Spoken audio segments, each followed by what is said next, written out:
사고 하다 보니까 이 청문회 촉구 내용보다는 특별법 제정 부분에 대해서 좀 포인트를 맞춰서 좀 설명을 드리도록 하겠습니다.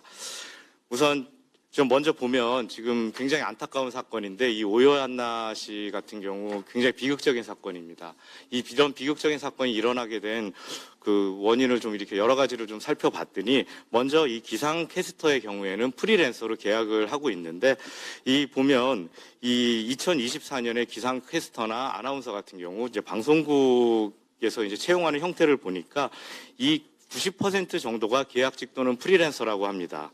그리고 이제 프리랜서 아나운서 그리고 기상캐스터의 경우 출연료가 연차 3년 이하 기준으로 보면 회당 5만 원에서 한 20만 원 정도, 그리고 뭐 경제방송의 경우는 회당 5만 원에서 12만 원, 그리고 MC와 진행자의 경우에는 대략 10만 원에서 30만 원 선이라고 합니다. 그렇게 높은 좀 이렇게 그 출연료는 아니라고 보여지는데, 근데 이제 지금 또 이 오여한나 씨 같은 경우 이제 보면 좀 공개된 유서를 또 이제 제가 좀 봤습니다. 그랬더니 이 보도된 내용 중심으로 봤는데 2021년 5월 MBC 프리랜서 기상 캐스터가 된 오 씨는 이듬해 3월부터 괴롭힘의 대상이 됐고, 그리고 같은 프리랜서인 기상 캐스터가 오 씨를 가르쳐야 한다, 이런 이유로 퇴근 시간이 지나 회사로 호출하거나 1시간 또는 1시간 30분 이상 퇴근을 막은 정황도 확인된다, 이렇게 보도가 되고 있습니다. 근데 이 프리랜서가 한 직장 내 괴롭힘이거든요.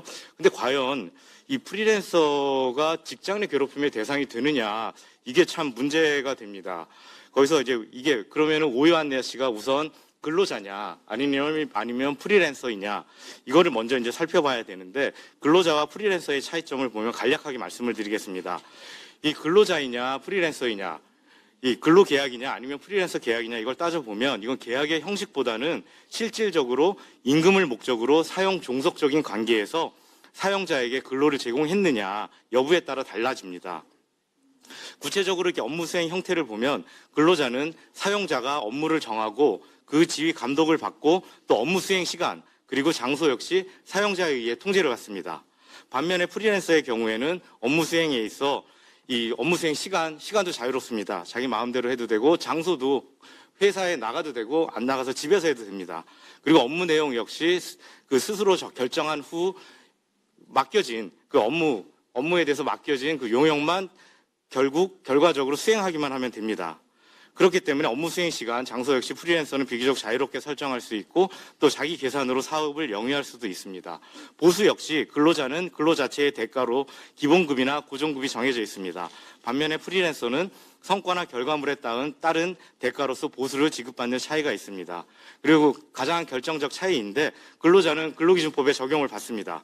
그래서 의 시작부터 근로의 종료까지 근로기준법의 틀 안에서 보호를 받는데, 프리랜서의 경우는 기본적으로 민법의 적용을 받기 때문에 계약 자유의 원칙이 적용됩니다. 그럼 과연 오여한나 씨가 프리랜서냐 아니면 근로자냐를 따져봐야 됩니다. 근데 MBC의 경우에 보면 굉장히 좀 특이한 형태를 취하고 있는 것 같습니다. 이 보도 내용을 보면 오여한나 씨는 2021년 5월 MBC 기상캐스터 공채에 합격해 입사했고, 또 동기로는 누가 있는 것으로 알려져 있다, 이렇게 보도되고 있습니다.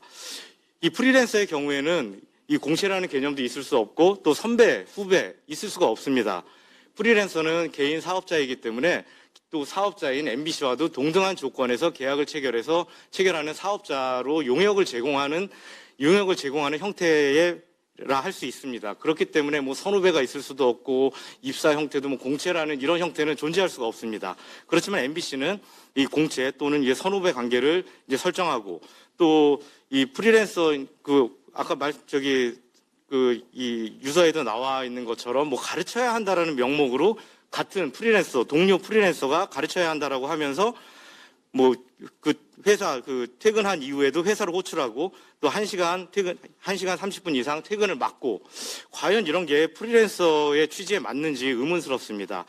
그리고 이런 형태를 보면 MBC는 어떻게 보면 이 프리랜서라는 형태를 취하고 그 계약 형태는 프리랜서를 취해서 어떻게 보면 4대 프리랜서가 유리한 부분이 있습니다. 사업자에게는 4대 보험을 지급하지 않아도 되고 퇴직금을 지급하지 않아도 되기 때문에 굉장히 유리한 형태이기 때문에 이런 경제적인 측면에서 아마 이 프리랜서 형태를 취하고 있는데, 그렇지만 MBC는 그런 경제적인 실질을 취하기 위해서 프리랜서 형태를 취하고 있음에도 불구하고 어떻게 보면 근데 신입 직원을 채용을 해가지고 프리랜서라 하더라도 신입 직원을 채용을 해가지고 바로 기상캐스터 이런 거로 투입을 할 수 없기 때문에 교육이 필요할 겁니다. 그렇기 때문에 그 교육을 위해서 선후배 그런 도제식, 어떻게 보면 그런 프리랜서 간에도 그런 선후배 이 시스템을 만들어 놓은 것 같고 공채라는 시스템을 만들어 놓은 것 같습니다.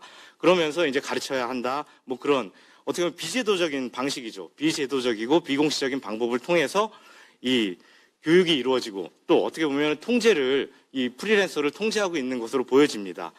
이런 사실을 이렇게 좀 따져보면 이건 실질은 근로자라고 봐야 할 것으로 보여집니다.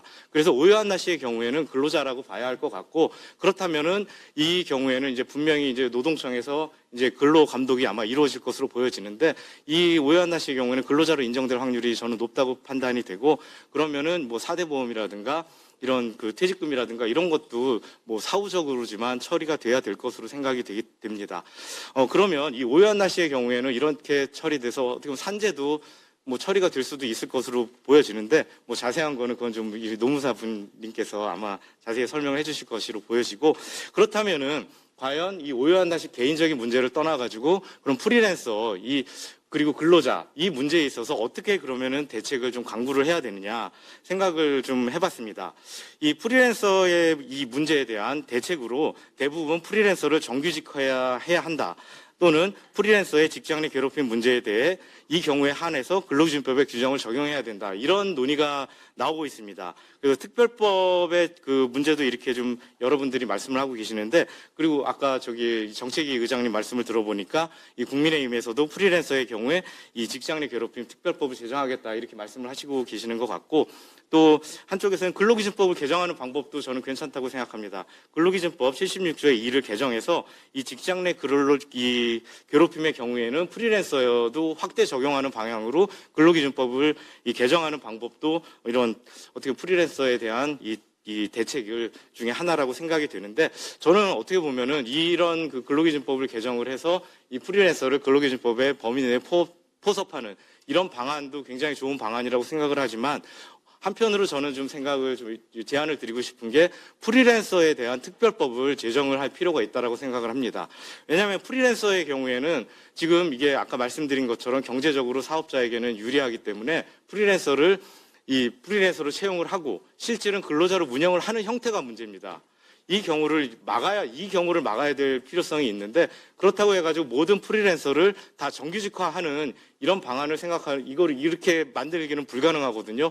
또 지금 얼마 전에 보니까 어떤 MBC 아나운서였던 것 같은데 이 프리랜서를 선언했다고 합니다. 그런 경우는 분명히 프리랜서라는 이 제도가 가지고 있는 장점이 명백히 있는 것이고, 그렇다면 이 프리랜서라는 제도를 우리가 없앨 수는 없습니다. 그리고 프리랜서를 원하는 사람들도 굉장히 많고, 그럼 프리랜서를 추진을 해야 되는 거는 프리랜서라는 제도 자체를 존속하고 더 발전시켜야 되는 거는 맞는데, 지금 이런 오요한나 씨의 경우와 같은 MBC 사태죠. 이 MBC 같은 이런 사태의 경우에 막을 방안을 강구할 필요가 있습니다.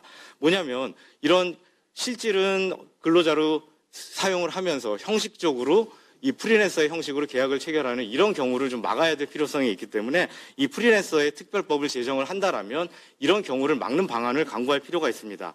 프리랜서 계약을 체결하고 실질적으로 근로자를 운영하는 경우, 이런 경우에 감독기관, 노동청 같은 데서 만약에 이런 적발을 하는 경우가 많습니다. 적발을 해서 실질적으로 니네는 근로자인데 왜 이거를 프리랜서 계약을 체결을 했어? 이런 게 밝혀지면 이런 경우에는 일정한 불이익을 가하는 그런 프리랜서 특별법을 제정할 필요가 있다고 생각을 합니다. MBC의 경우에는 다양한 제재 수단이 있다고 생각합니다. 예를 들어서 MBC의 경우에 이 경우에 예를 오요한나 씨 같은 경우에도 지금 이제 근로자로 인정이 돼서 4대 보험이라든가 이런 거 적용을 해야 된다. 이런 노동청이죠. 노동청에서 이런 게 적발이 된다면 이런 경우에는 이건 분명히 탈법적으로 제도를 운영한 것이기 때문에 MBC의 경우에는 일정한 불이익을 가해야 되고, 특히 MBC 같은 경우는 지금 방송 방송기법상 이제 제어가의 대상입니다. 이 방송법상 제어가의 대상에는 이 제어가의 요건에는 분명히 경영적인 측면도 제어가의 요건의 대상이 되기 때문에 이런 노동 문제, 이런 경영적인 문제가 발견이 됐을 때는 제어가에 있어서 이 불이익을 가하는 방법도 분명히 좀 우리가 찾아봐야 되고, 이런 경우를 저는 프리랜서 특별법을 제정을 하면서 사업주에게 제재를 강화하는 이런 프리랜서 특별법을 제정할 필요성이 있지 않을까라고 저는 좀 제안을 드리면서 좀 이상채 그 토론 발표를 마치도록 하겠습니다. 감사합니다. 수고